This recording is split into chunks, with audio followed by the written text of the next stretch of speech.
Locked down inside a stately pile, Europe's leaders gathered to discuss security, migration and the threat to democracy. The microphones caught the proud host, Keir Starmer, giving stage directions for them all to head back outside for the important group photo. Now we move to the family photo. You should have received an envelope which tells you your position. 46 national leaders processed out. Georgia's Prime Minister wanted to look his best. These gatherings of all Europe's leaders, EU and non-EU, were President Macron's idea to show solidarity against Russian aggression in Ukraine. President Zelenskyy and Moldova's President Sandu in prime position either side of Keir Starmer. This was diaried hospitality that Rishi Sunak was happy to skip with his early election. For Keir Starmer, a perfect occasion to project the change of management and to tell Europe he wants Britain's sometimes anguished relations to be more civil. Friends, fellow Europeans, under my leadership, Britain will be a friend and a partner, ready to work with you, not part of the European Union, but very much part of Europe. He spoke with reverence of the European Convention on Human Rights, which many Conservative ministers wanted to withdraw from. But on Ukraine, his words could have been interchangeable with the last three Tory prime ministers. Our security is on the line. Every day Ukraine fights to protect not just the Ukrainian people, but the European people, a continent where our belief in freedom, democracy and the rule of law was hard won. President Zelenskyy attacked Hungary's Prime Minister Viktor Orban, the dissident in this gathering, who recently met with President Putin. If someone wants to make some trips to the capital of war to talk and perhaps promise something against our common interests or the expense of Ukraine or other countries, then why should we consider such a person?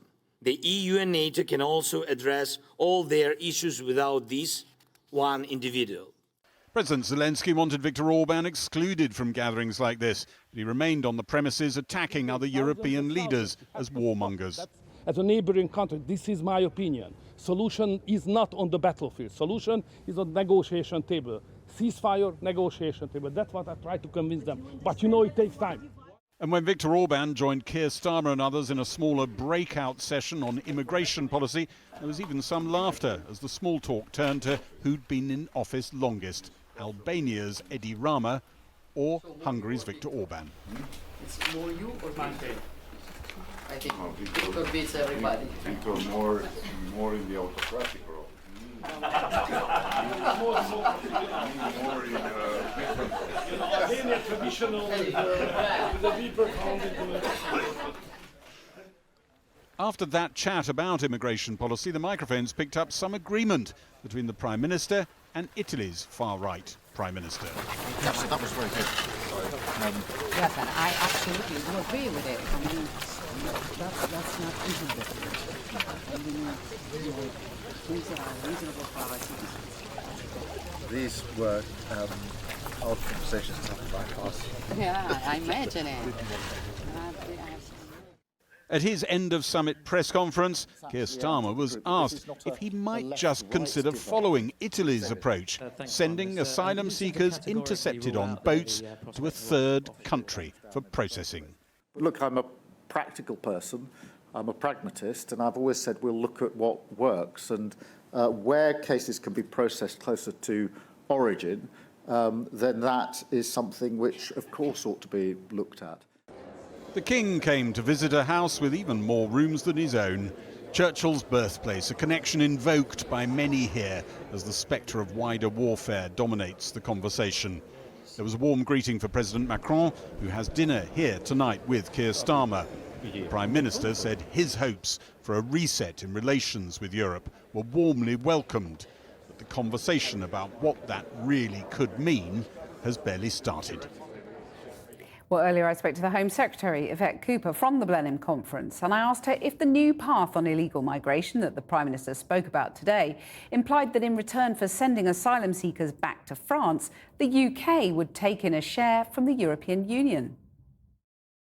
Well, the topic for discussion here in Blenheim today is going after the organised criminal gangs, the gangs that are organising the dangerous boat crossings that are undermining our border security and putting lives at risk. We want to develop new security partnerships with Europe. That's crucially important. To be honest, if you don't have action to go after those criminal gangs, then anything else that you do won't work, because those gangs are the ones who are they've got networks right across Europe and beyond, right through to the hills of Kurdistan and the money markets of Kabul. Is there an acknowledgement that the UK will take its share of asylum seekers in return for sending others back?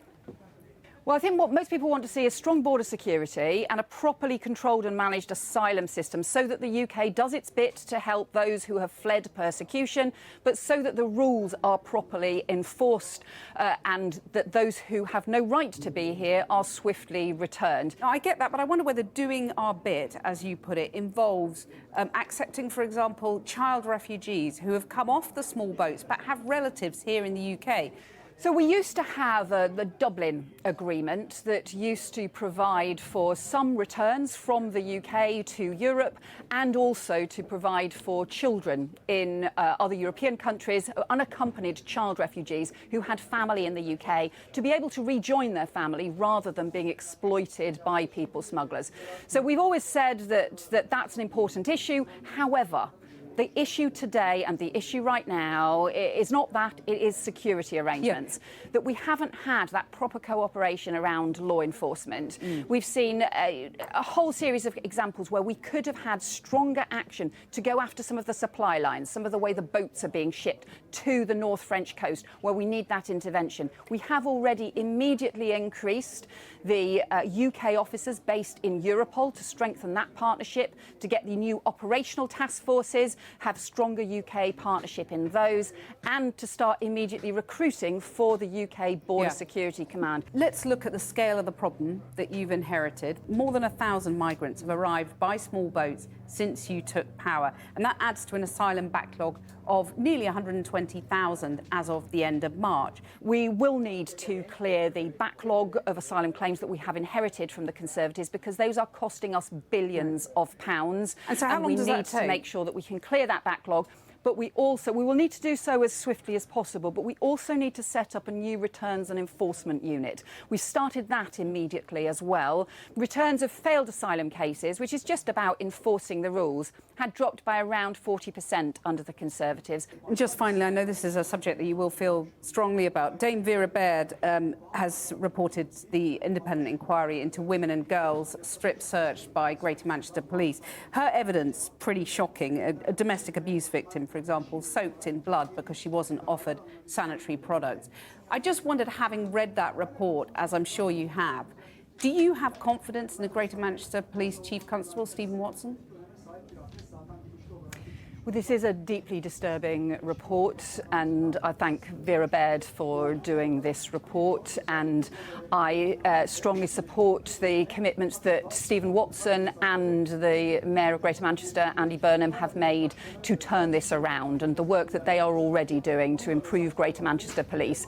It's really important that we have high standards in policing. We want to make sure that that happens nationally, and so the Labour government will be passing new legislation. Again, as part of the King's speech, we'll be passing new legislation which will include higher standards around policing, but we also need to make sure that Greater Manchester Police are taking action in response to that, and I know that both the Chief Constable and the Mayor are committed to doing so, because they are very troubling conclusions from that report. So you do have full confidence in him?